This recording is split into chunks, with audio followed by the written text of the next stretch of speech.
check what I did with the gift that you gave me. Look, okay?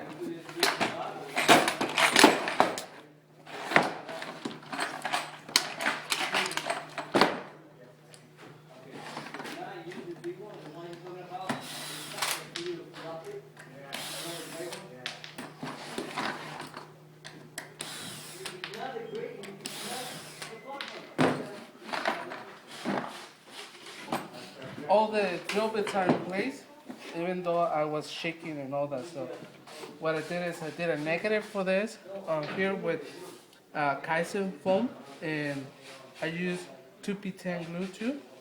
Okay, so that way I can take it anywhere. And look this.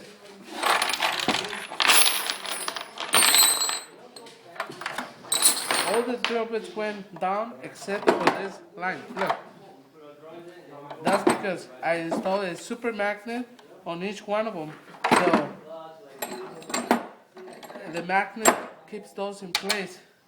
And for people that has their shops in their trucks and they go on the freeway or something and if they go shaking like this, it won't be a problem because the magnet will keep it in place, okay?